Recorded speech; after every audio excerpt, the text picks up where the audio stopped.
Leo lives in a fantastical world of magic and monsters, being the greatest knight in the entire kingdom. One day, the Demon Queen's army attacked the human realm, and Leo was chosen to defend it alongside other heroes.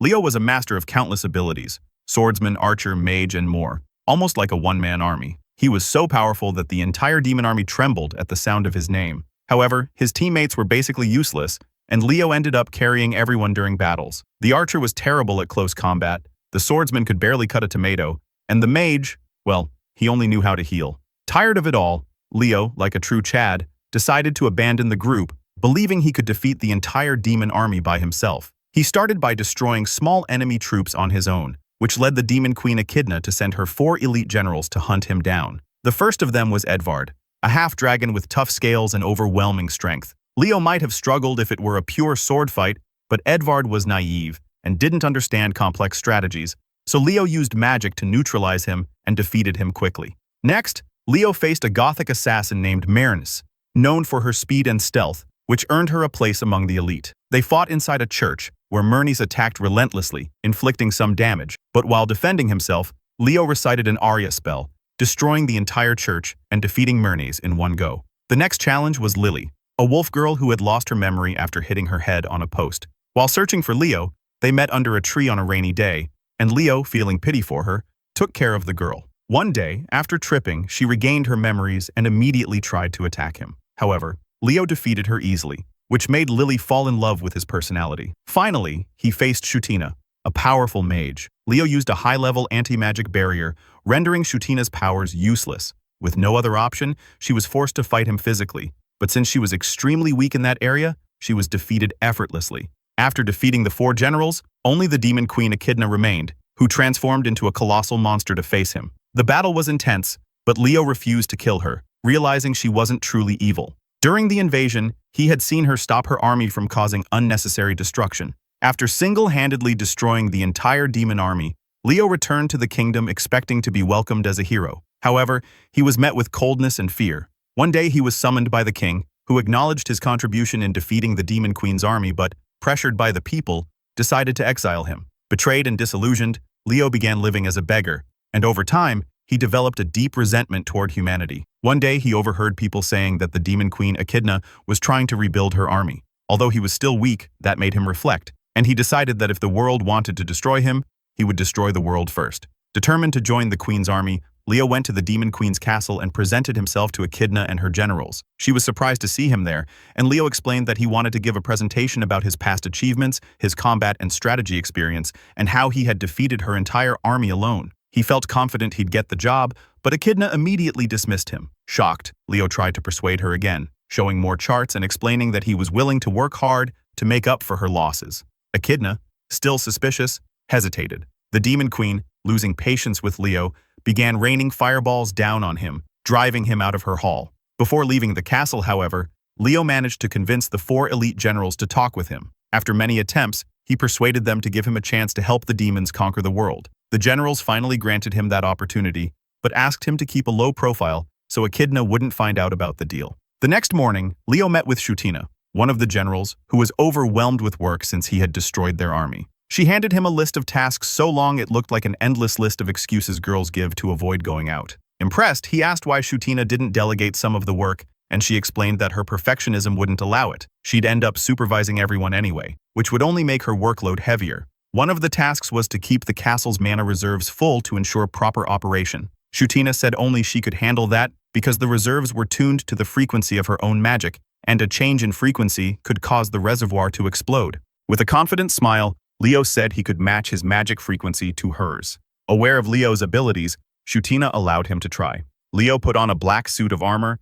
and adopted a fake name to avoid being recognized. He went down to the reserves and, half an hour later, returned to tell Shutina that the task was complete. Surprised, she suggested he start another task, but he said he needed to rest since his mana had been drained and lay down on the couch. While resting, Leo used a spell called Magic Eye to observe Shutina's work. She let him rest, but an hour later, annoyed to see him still lying there, she tried to pull him off the couch. However, he used gravity magic to make himself heavier, forcing Shutina to give up and return to her work. After 2 hours, Shutina lost her patience and, extremely irritated, summoned her staff, saying she had risked Echidna's disapproval by giving him a chance at redemption, and he was wasting it.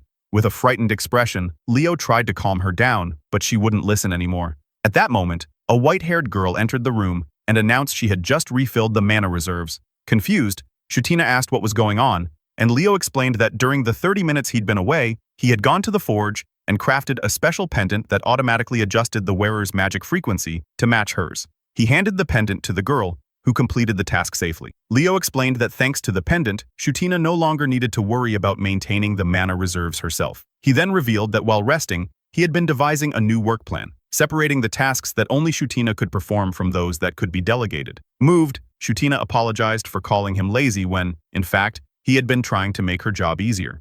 Later that night, Shutina invited Leo to her quarters. Instead of any attempt at seduction, they discussed the critical situation of the Demon Queen's army, which was running low on supplies. Shutina explained that the next day, Lily would travel to an island called Largo to fetch essential provisions. Leo asked what the problem was, and Shutina handed him a report written by Lily after her last mission. The report was a messy pile of doodles drawn in crayon that barely made sense since Lily was, to say the least, quite clumsy. Shutina explained that Lily's reports had always been like that, leading to misunderstandings and unnecessary delays. She asked Leo to accompany Lily to Largo to make sure the mission was carried out efficiently. Shutina then told Leo about the events from 3,000 years ago when the Demon King led an attack against humans and was ultimately defeated. After the conflict, most demons found a way to coexist peacefully with humans. However, the story was different for the dragons. They faced discrimination and persecution, treated with hostility in human lands as if they were unwanted foreigners. Because of that, they were forced to migrate to a deserted island known as Largo, where they remain to this day. Shutina explained that the dragons are the only ones who continue to help the demon army, especially in difficult times, being the main reason the army is managing to recover. Leo asked why she didn't send Edvard, since he was also a dragon and could handle them better. Shutina explained that although she had considered sending Edvard, she realized he would end up doing all the work himself and Lily wouldn't learn anything. Agreeing, Leo volunteered to accompany Lily on the mission. The next day, Leo and Lily set out for the mythical island of Largo, along with hundreds of demons and beasts to help transport the supplies. Upon arrival, Leo was surprised by the disorganization of the place. Lily turned everything into a game, even running toward the town square to see who could reach the transporter first. Leo ran after her, asking her to stop, worried that her antics might anger the dragons. He finally caught up to her at the transporter and asked her to stop fooling around and focus on the mission. Lily, however, said she was working and quickly organized the demons to load the supplies before taking a break. While observing the situation on the island, Leo noticed that the work wasn't being divided according to each demon's skills, which made everything inefficient. He tried suggesting a better division of labor, but one of the demons told him he only followed orders from the general. Frustrated, Leo returned to his tent with a headache, trying to think of a way to teach Lily how to handle situations like this. He also worried that if the chaos continued, the dragons might withdraw their support from the demon army, which would be disastrous. As he reflected, Lily entered the tent and, concerned, asked if he was okay. Leo replied that he wasn't, and Lily ran off to fetch medicine, even trying to trade supplies for it. That gave Leo an idea. He realized he could help Lily mature, but without forcing her. When Lily returned with the medicine, he pretended to be even sicker and said he had been bitten by a venomous snake that no one nearby could cure. In truth, he had summoned the snake himself, and could neutralize the poison at any moment. Leo said the only way to save him was with a special mix of herbs that only grew on the eastern edge of the island. Lily took off running, and Leo lifted the venom's effect before using his magic eye spell to monitor her. He had set up several obstacles along the way, so she'd need the help of her fellow demons to overcome them. Lily used her ability to transform into a large divine wolf, boosting her speed and strength, and continued along the path until she came across her first obstacle, a huge boulder blocking the passage. Leo had cast an invulnerability spell on the rock, making it impervious to magic attacks. Lily began striking it, frustrated that she couldn't break it. Leo waited for her to realize she'd need help from the sorcerers in the nearby village to get past the obstacle. But to his surprise, the boulder began to crack under Lily's repeated headbutts. Even though he was shocked, Leo kept his composure, reminding himself there were still more obstacles ahead. Lily moved on to a cave full of replicating slimes that could only be defeated by destroying their cores. But with her beastly skills, she simply dashed through them, tearing them to shreds. Leo was left speechless and decided to intervene. Seeing that Lily wasn't learning the intended lesson, he disguised himself as a wandering bard and followed her until she reached a deep cliff, impossible to cross with a jump. Confused, Lily asked the bard, Leo in disguise, if he knew a way to cross the chasm. Then, he sang a lively song, improvising a rap that encouraged her not to give up in the face of challenges. and made her reflect on the power of teamwork. If she needed help to achieve a goal, she should rely on the people around her. Lily told the bard she now understood what she needed to do, and Leo smiled, thinking she had finally grasped his lesson. However, before he could stop her, she simply jumped off the cliff, plunging into the river below, swimming to the other side, and climbing up the opposite bank. She thanked the bard and continued on her way, leaving an exhausted Leo wondering if it was impossible to teach her anything. The next morning, Leo woke up to find that Lily had returned during the night, prepared the medicine with the herbs, and even fed him the potion while he slept. Moved, he thanked her, realizing that, despite everything, she was one of the kindest and most loyal people he knew. At that moment, Lily handed him a piece of paper with a plan drawn in crayon, full of doodles. Leo examined it and, to his surprise, realized she had created a complete plan to optimize the tasks, distributing the work among the demons according to their abilities. When he asked how she came up with the idea, Lily replied that while gathering the herbs, she met a kind bard who taught her about the importance of relying on friends and comrades for help. Impressed, Leo realized he might have underestimated Lily. He concluded that instead of leaving indirect hints, he should have been straightforward, like explaining horoscopes to someone who only understands the basics. The supplies were transported back to the castle on time, and Leo reported everything to Shutina, who was pleased with the mission's success. She then informed him that Echidna, the demon queen, had urgently summoned him to her chambers. Nervous, Leo feared Echidna might expel him once she discovered his true identity. He knew the queen was a skilled warrior, as strong as Edvard and as powerful a mage as Shutina, making it difficult to deceive her. Even Shutina was anxious since she had been the one to give Leo the opportunity without informing the queen. Determined, Leo composed himself, donned his black armor, and went to meet Echidna. Upon entering the room, he found Echidna cheerful and slightly drunk. She explained that she wanted to meet the person who had helped reduce Shutina's workload and taught Lily to be more efficient. With enthusiasm, Echidna led him to a table filled with delicacies from around the world and plenty of drinks. Leo joined her, eating and drinking as they talked. But suddenly, Echidna questioned why he was wearing a helmet while eating and drinking and insisted he take it off. Nervous, Leo tried to dodge the question, saying his face was so ugly that people couldn't stand to look at him, which forced him to wear armor all the time. However, Echidna, drunk and impatient, didn't wait for his consent and yanked off his helmet in an instant. Leo changed his face to that of another human, surprising Echidna, who had expected him to be a demon. She sat back down and they resumed their conversation, though Leo grew even more anxious to leave. He tried to get Echidna to drink more, hoping she'd become completely drunk and pass out. However, Echidna was a heavy drinker, and after emptying every glass, she started drinking straight from the bottle. Out of curiosity, Leo decided to probe her thoughts about him in disguise, asking why she hadn't allowed the hero Leo to join the demon army if she claimed not to discriminate against humans. Echidna's expression changed instantly, and she began speaking angrily about how much she despised Leo, declaring she would never let him join the army no matter what he did. She accused him of being a threat who would destroy the demon army from within and mentioned that he was the reason she had failed to obtain the Philosopher's Stone, a relic that could have been decisive in her conquest. Shocked, Leo realized Echidna was after the Philosopher's Stone, which, according to rumors, possessed supernatural powers, such as turning barren lands into fertile fields and even granting immortality. Skeptical, he believed most of those stories were exaggerated, but asked why she didn't try negotiating with the humans for the stone. With a dark tone, Echidna replied that humans were selfish and cowardly, incapable of understanding her true intentions. She said the real world was nothing like fairy tales, where the hero and the demon queen live happily ever after.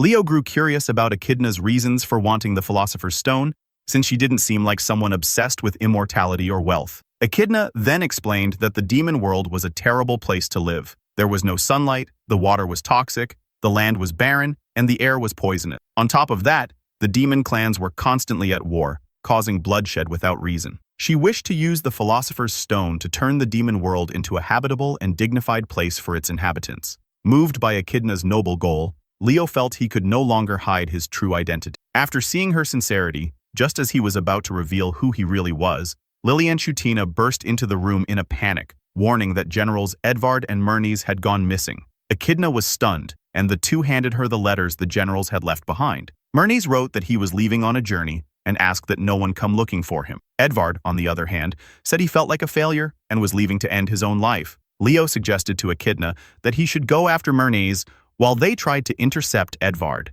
Still shaken and drunk, Echidna agreed. She then forced herself to regain sobriety with a fire spell, and Leo set off to find Myrnes, following his magical trace. Leo entered the forest but was soon attacked with knives, He dodged them and saw that it was Myrnes attacking him. Leo defended himself but decided to remove his helmet and reveal himself to the assassin, who then calmed down and agreed to talk, sitting on a log. Leo asked Myrnes why he had run away and discovered that Myrnes was, in fact, a young man who was constantly bothered by being mistaken for a girl. Myrnes explained that the real reason he fled wasn't because of his appearance, but out of fear. In 3 days, he had to interview several candidates to become spies for the army, and being introverted, he was terrified of the responsibility. Leo was surprised, but could tell Myrnes was being sincere. Upon learning that Myrnes had once been the leader of a guild, he asked how he used to handle social situations before. Myrnes explained that his assistant had always taken care of everything involving social interaction. Since he no longer had anyone to help him, he decided to go on a journey to train his social skills, visiting various villages and talking to people. Laughing, Leo said that a demon trying to chat with human villagers didn't sound like a good idea and convinced him to return to the castle with him. Upon arriving at the castle, Leo inquired about Edvard and found out they had managed to stop him in time. Edvard had tried to hurt himself with several swords, but, due to the toughness of his scales, came out completely unharmed. Echidna reveals that Edvard is now under the care of his daughter, who will keep an eye on him. Leo then decides to focus on helping Myrnes with his social difficulties. To train Myrnes, Leo arranges for both of them to work temporarily as waiters in a tavern inside the castle, where Myrnes takes on the role of a waitress, maintaining his ambiguous identity. While serving customers, Leo teaches Myrnes several communication techniques, listening carefully, interpreting what people truly mean, and responding appropriately. After a few lessons, Leo encourages Myrnes to handle a table on his own. Myrnes hesitates but goes ahead. However, just as he tries to take an order, a group of rowdy wolf demons enters the tavern, causing a commotion. Their leader rudely demands meat and wine. Myrnes calmly asks what kind of meat he prefers, but the leader ignores him and starts harassing him, thinking he's a fragile girl. Having had enough, Myrnes quickly immobilizes the leader with an arm lock, breaking his arm. When the others attack, Myrnes easily handles them and throws them out of the tavern. At the end of their shift, back in Leo's room, he congratulates Myrnes, saying he nailed it and is getting better at dealing with people. That makes Myrnes genuinely happy, and he thanks Leo for the training. However, Leo isn't done with the learning process yet. He asks Myrnes to conduct a mock interview where Leo himself will be the applicant, so Myrnes can practice his communication skills. To his surprise, Myrnes begins by asking Leo about his true reason for joining the Demon Queen's army, questioning whether he really wishes to destroy humanity. Leo tries to dodge the question, but Myrnes insists, asking why Leo doesn't seem to share the same hatred he himself feels toward humans. Myrnes then shares his story. Being half human and half demon, he was never fully accepted by human society. He was eventually sold to a spy organization that used him for assassinations, treating him as disposable and devoid of human worth. After surviving all that, he developed a deep hatred for humans. When he learned that Echidna was waging war against humanity, Myrnes secretly helped her by opening the gates of a great city for her army. He expected a massacre, but Echidna surprised him by minimizing the bloodshed, imprisoning corrupt politicians, and distributing the city's resources to the needy. Impressed, Myrnes decided to join her, becoming one of her most trusted generals and leading the intelligence network. However, he had always hidden his true goal, to annihilate humanity. Myrnes reminds Leo that during their last fight, he had warned that if Leo didn't kill him, he would ensure humanity's destruction. But Leo had simply told him to travel and meet new people, teaching him that the world wasn't as dark as he thought. Impressed to see Myrnes open up like that, Leo decides to share his own story. He tells him that, in an ancient era, the place they now live was known as Japan, a technologically advanced country. One day, the earth split open, and hordes of demons and monsters emerged from the underworld, seeking Earth's resources with no intention of sharing them with humans. This sparked a war between humans and demons, but humans were far weaker, leading them to develop super soldiers to fight back. Leo was one of those soldiers, created with demon DNA. He became humanity's sword, fighting tirelessly to protect them. However, when the war ended, he was quickly forgotten. Myrnes, intrigued, asks if Leo doesn't feel resentment, especially now, after all his sacrifices, having been rejected and cast out. Leo replies that when he was banished, he actually felt free at last from his toxic job, no longer forced to be anyone's hero. He's content observing humanity and facing his own problems.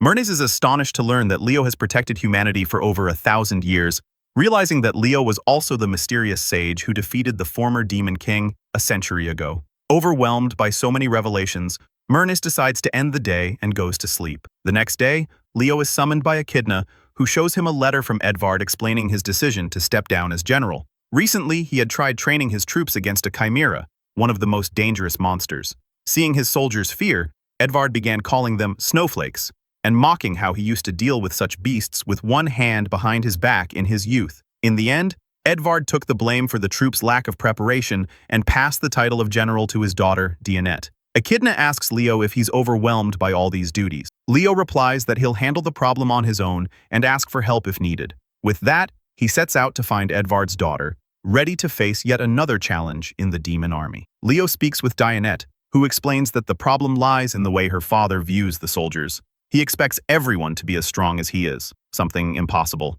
Edvard was born with unmatched abilities to become the greatest demon warrior, but he believes his strength comes solely from hard work, ignoring the fact that not everyone has the same physical potential. Dionette respects her father deeply, but knows he needs to learn that everyone has unique talents. She asks Leo to help teach him that lesson. After hearing her out, Leo devises a plan and brings Dionette and Lily to an old mining site, where demons had found a mechanical golem, a powerful machine from ancient times created by humans to fight incredibly strong demons. Leo programs the golem to move toward Edvard's training grounds and turns it invisible to observe his and his soldiers' reactions. When the golem appears, Edvard's troops panic, but he orders them to attack. The demons charge but soon discover their weapons are useless against the golem's armor and retreat in fear. Furious, Edvard commands them to stand their ground and fight bravely. However, when the golem charges a powerful laser beam, Leo realizes things have gone too far and quickly creates a magic barrier to protect the soldiers as the beam obliterates everything around them. The golem launches another attack, and again Leo intervenes.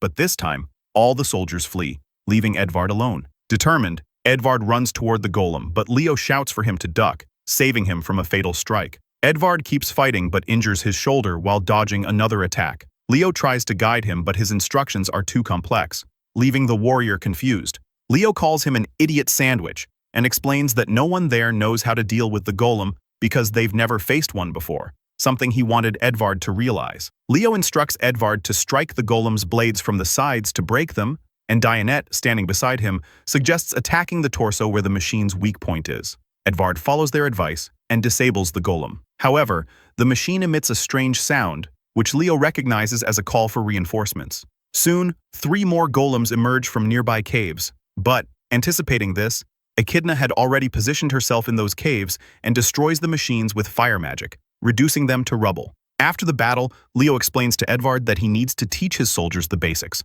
Otherwise, they'll be as useless as he was against the golem. Edvard realizes his mistake and, ashamed, returns to his unit, apologizing for his harsh behavior and promising to become a more understanding general. Shortly after, Leo receives good news from Shutina. Echidna has decided to promote him. However, Shutina reveals that Myrni's told the other generals about Leo's past, and they now want to know if he lied to get the position. Leo reassures her, promising that he'll tell Echidna and the generals the whole truth. Shutina trusts him, but asks that he not reveal his identity until she gives the signal. As she leaves, Shutina notices Leo reading a book and asks about it. Leo explains that it's one of his favorite stories, about a demon named Ibed, the first demon ever to win the Nobel Peace Prize for promoting peaceful coexistence between humans and demons.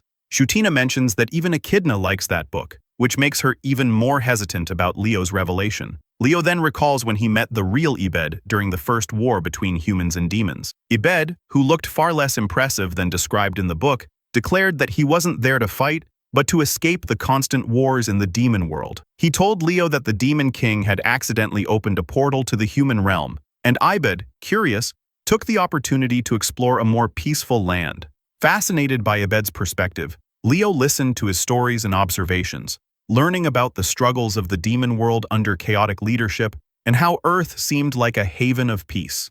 Ibed explained that when the Demon King opened the portal, demons began migrating en masse to Earth. However, the most aggressive ones crossed first and quickly began attacking humans, starting a war. Ibed had wanted to return to his world immediately, but the demon closed the portal, leaving everyone trapped on Earth to die. He confessed that it was the high-ranking demons who were the true villains, while ordinary demons like him ended up suffering the consequences. At that time, Leo was very different, devoid of emotion. Even so, he saw value in Ibed for his knowledge and decided to take him to a containment facility instead of killing him. During the journey, the silence made Ibed nervous, and he asked Leo's name. For the first time, Leo smiled. No one had ever asked him that before. Leo then revealed that he was one of 12 artificial super soldiers created to protect humanity. Ibed pitied him, asking what Leo would do once all the demons were eliminated. Leo replied that he would wait for the next crisis, ready to save humanity again. Then Ibed pointed out that this was the real problem. In times of peace, Leo would have no purpose, trapped in an eternal and empty existence, wishing for tragedy just to have a reason to exist. Those words resonated with Leo, but he assured Ibed that he was the weakest of the artificial heroes and would likely die in the war against the demons. As the soldiers escorted Ibed away, he shouted one last piece of advice to Leo. If humanity ever rejected him, he should live as he wished. Leo didn't fully understand those words at the time, but he kept the memory, hoping that one day he might free himself from his burden of protecting humanity. That day came in 2060. Coming out of his nostalgic reflection, Leo silently thanked Ibed for his advice. Shortly after, Leo went to meet Echidna, disguised in his black armor, determined to reveal his true identity and the reason he was helping her. Echidna, meanwhile, was in her office, organizing Leo's promotion ceremony to 5th General, having placed complete trust in him. However, before the promotion could be made official, a servant burst in, warning that the portal to the demon world was closing. Shocked, Echidna rushed to the portal with all the generals and discovered they were running out of the catalyst needed to keep it open. She feared that all their progress would be lost if the portal shut down. With the combined magical power of Leo and Shutina, they managed to keep the portal temporarily stable. Echidna then called an emergency meeting to decide their next step. Lily asked what the problem would be if the portal closed, and Echidna explained that if it did, it would take centuries to open another one, leaving the demon world to suffer even longer without aid. Therefore, they had to make a decision within a week before the portal shut for good. Shutina proposed 2 options. The first was a complete retreat to the demon world, but that would mean abandoning many allies, such as demi-humans who lived in the human realm and couldn't cross through. Edvard pointed out that they'd have to part ways if they chose that path,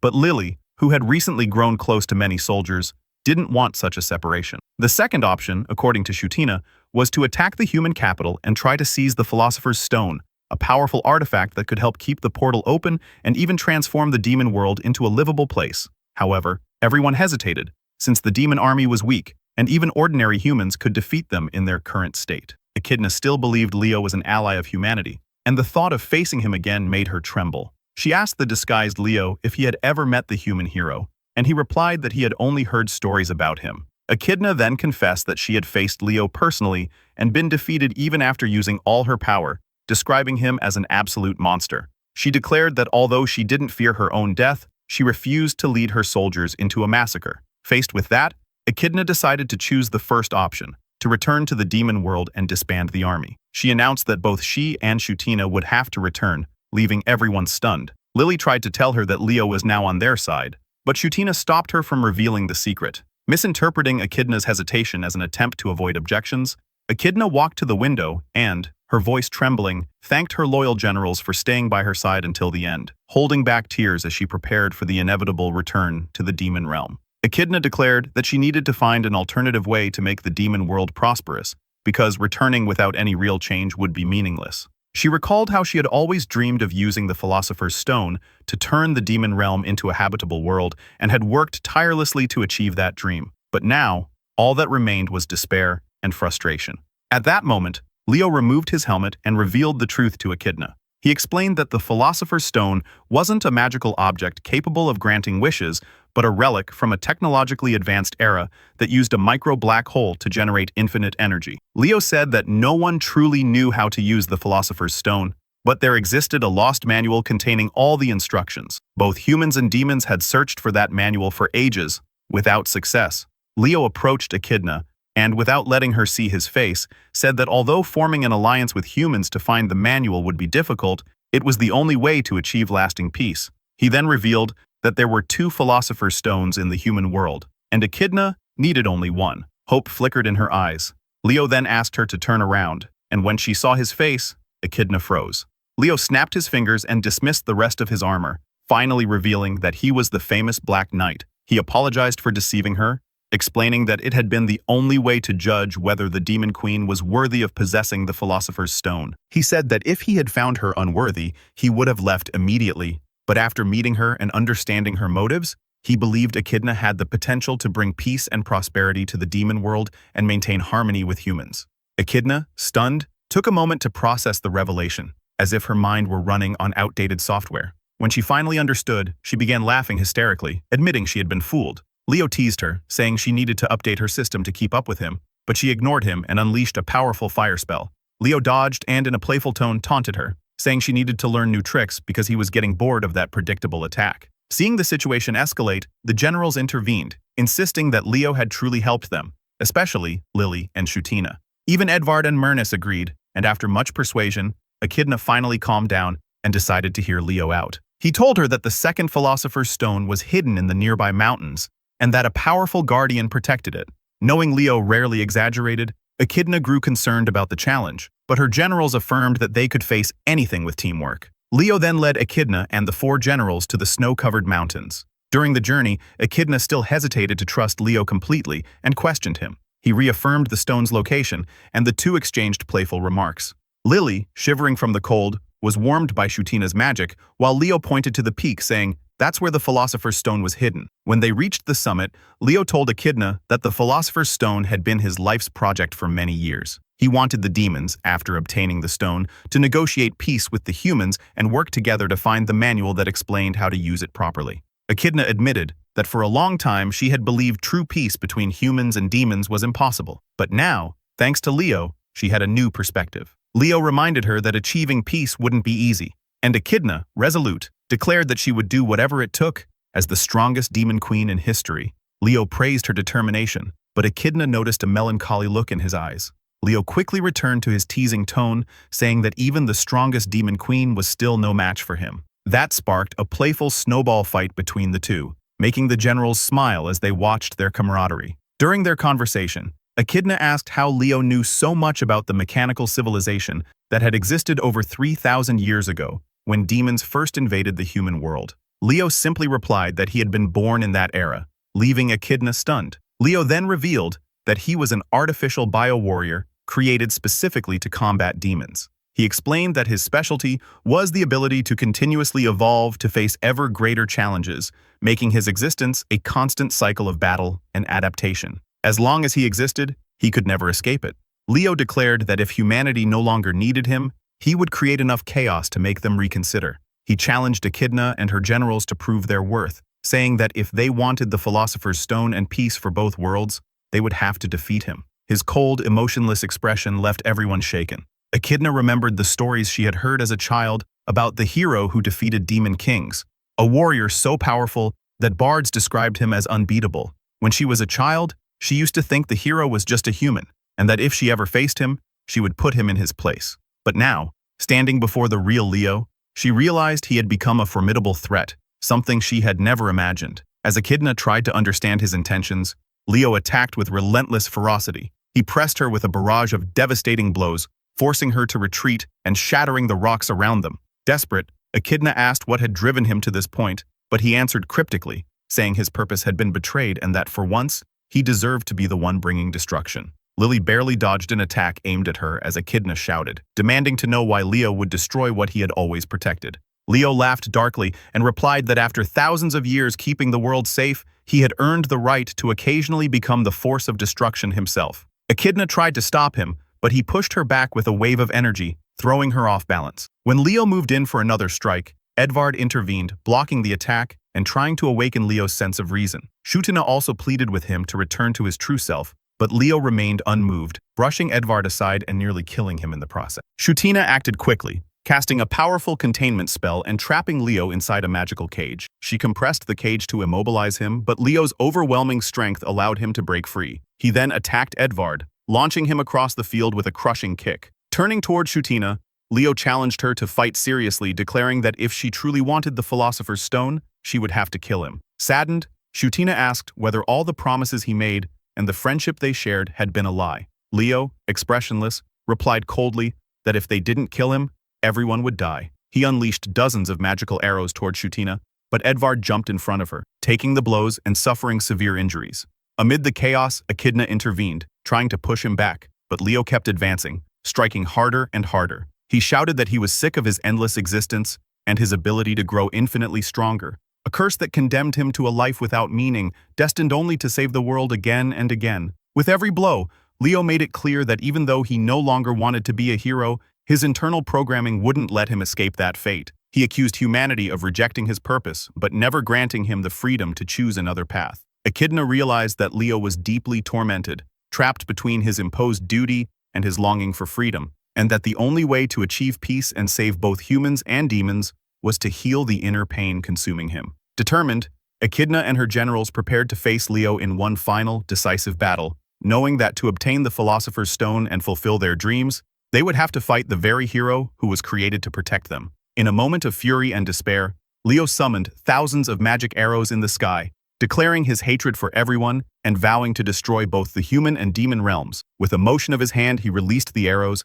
devastating everything around them. Panicking, Echidna raised a barrier to protect Lily and Myrnes, while Shutina shielded Edvard. But amid the chaos, Echidna realized that Leo's power was far beyond any of theirs. She felt her strength was nowhere near enough to contain him and wondered whether she should use her ultimate spell, though she doubted it would work against him. Desperate, Lily stood up and pleaded for Leo to stop. She reminded him that back in Largo, he had listened to her problems and given her advice. Now, she saw this as her chance to repay him and begged him to share his pain with her so they could resolve it without violence. For a brief moment, Leo seemed moved by Lily's words. He sheathed his sword and asked if she was truly willing to listen to his problems. Lily, her tail wagging and eyes determined, said yes.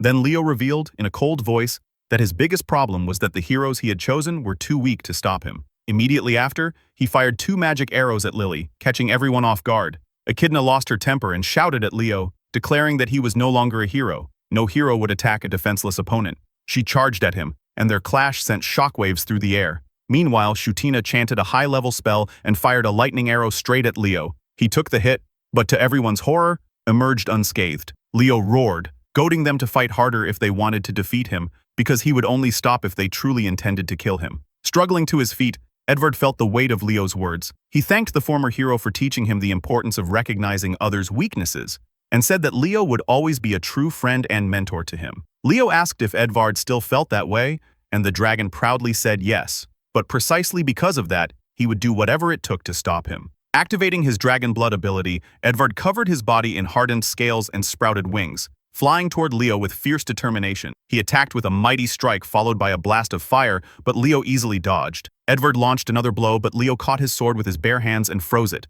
trapping Edvard in an icy snare. Edvard insisted that wouldn't be enough to stop him, but Leo, without hesitation, cast fire magic on him, weakening the scales with the sudden temperature shift, then hurled him against a boulder. Seeing Edvard fall, Echidna and Shutina combined their powers for a joint attack. Echidna charged with her sword, while Shutina trapped Leo in a rock prison and unleashed an intense fire spell. But even that couldn't scratch him. Leo walked toward Echidna slowly, unhurried, while she, frozen in shock, realized the gravity of the situation. In that instant, Myrnes appeared, executing a deadly assassination technique, but Leo, with extraordinary reflexes, dodged, taking only a minor cut. Standing beside Echidna, Myrnes gained confidence and fought to support her as she tried to hold Leo back with a barrage of attacks. While Leo focused on Echidna, Myrnes seized the opportunity to strike from behind, but Leo blocked the blow. The assassin, determined, demanded to know what Leo truly wanted. Leo replied coldly that he wanted to die while saving the world, but Myrnes, disbelieving, called it a lie. He leaped high, creating shadow clones to distract Leo, declaring that if Leo truly wanted to die, he would have fought them seriously from the beginning instead of joining the demon army. Instead, Leo had guided them and taught them lessons that only someone with hope for the future would share. Leo destroyed the clones one by one, and when Myrnes attacked from behind, Leo paralyzed him with magic, making him collapse to the ground. With a dark smile, Leo declared that 3 of the heroes had already fallen, and that he would destroy the world so it would once again need saving. At that moment, Lily, in her white wolf form, charged at him, but Leo blocked her with a single arm. He noticed she was crying and told her that despite her willpower, she was still far too weak to face him. Through her tears, Lily confessed that she didn't want to fight him, but she couldn't stand seeing the pain in his eyes. That brief moment of vulnerability struck something deep within Leo, but he maintained his ruthless demeanor and said that if she truly wanted to help him, she should try to stop him. Lily lunged again, but he easily struck her down, rendering her unconscious. Echidna watched in horror, realizing that Leo was a true monster, his power far beyond anything she or her generals could withstand. Yet, upon seeing the determination of his former allies, Leo felt a faint spark of something he didn't want to acknowledge. Perhaps he still longed for connection and purpose. Refusing to give up, Echidna gathered her remaining strength and stood beside Shutina, Edvard, and the others. She looked at Leo and with a firm tone declared, "You may be stronger than us, but we're a team. and together we'll make you remember who you really are." Leo, his expression momentarily confused, hesitated for a brief instant, though his face hardened again. Even so, a flicker of doubt appeared in his eyes, and everyone sensed that maybe there was still a chance to save him from his spiral of destruction. Revisiting the archives and devices that contained information about his own creation and purpose, Leo spent days in the laboratory, lost in memories of the scientists who had designed him as a biological weapon built to protect humanity at any cost. Remembering those days, he realized that, from the very beginning, he had never had a choice in his destiny. He had been programmed to protect, to fight, to be humanity's final line of defense.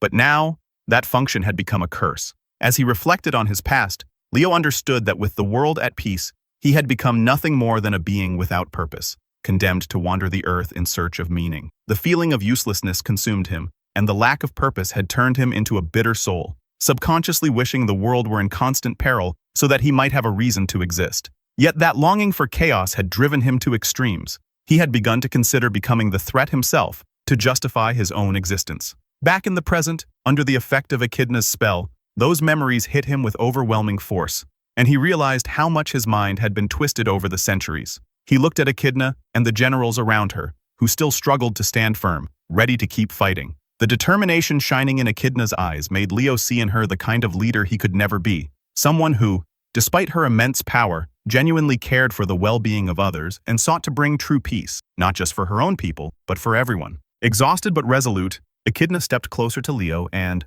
her voice trembling, asked, "Why did you let the spell hit you?" "You could have dodged it." Still under the influence of the spell that temporarily sealed his powers, Leo replied with rare honesty. He explained that he was tired of bearing the weight of a world in endless peace all alone, and that by allowing Echidna and the others to challenge him, he had hoped they might find a way to free him from his obsessive programming. Watching Leo's vulnerability, Lily approached and asked if he truly wanted to destroy the world, or if this was just a desperate way of being heard. Looking at Lily's tearful face, Leo murmured, "No, I never really wanted to destroy the world. I just wanted to feel like I truly belonged to it, and not merely be its weapon." Hearing his words, Shutina told him he no longer needed to be a lonely hero. "You've taught us, Leo. We can fight too. You don't have to carry everything by yourself." Leo was overtaken by a rush of emotions he had suppressed for centuries. In the faces of Echidna and her generals, he no longer saw enemies but allies, friends willing to stand by his side, not as followers, but as equals. As the spell's effect faded,